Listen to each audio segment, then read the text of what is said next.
Hi there, Scorpio. Thank you for joining me for your weekly forecast.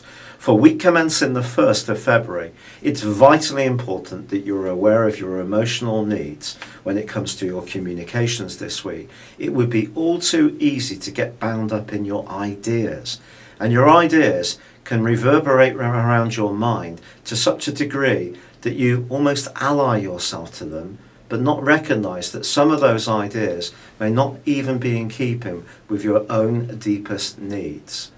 We all get caught up in saying what we feel people want us to say, or complying to rules and regulations, or just saying things quickly without thinking it through.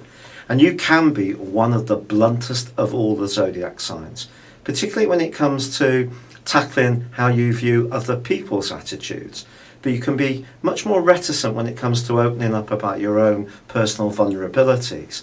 But with a quarter moon in your sign on Monday, providing a backdrop for the rest of the week, it's possible that you could end up getting at right angles to what's right for you as a person if you get involved in senseless exchanges which aren't really going to be very nurturing or helpful to you. Also, they can create a lot of nervous tension, and your nervous system at the moment continues to be really quite tender because Uranus, the planet of electricity, is throbbing away in your 6th solar house, which influences your bodily system. But it's clashing with Mercury, which also has a big impact on the way our bodies work, and that in turn is combining with your co-ruler of Pluto. And that's where this desire to be very outspoken or a little bit opinionated can really go over a line of what's good for you as a person. In the second half of this week, Venus combines with Pluto, and it suggests that your words can become a lot more sugar-coated.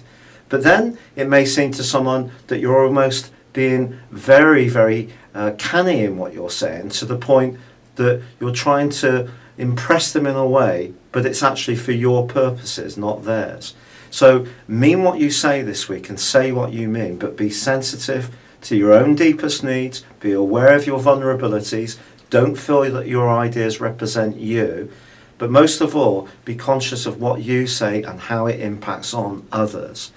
Because there is actually a fine link between the Sun and Uranus in the second half of this week, which can really get you thinking about what you do for a living, and also how you live at home. And it could see you making some novel changes and improvements, some that can come to you in the blink of an eye. And if you do have a eureka moment like this, then do work with it. Don't just think about it and then drop it. Give it an opportunity to grow and evolve.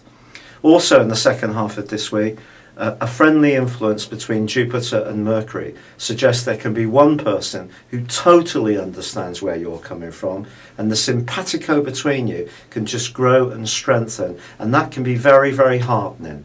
It's been a real pleasure being with you. Thank you for joining me. Good luck and goodbye for now.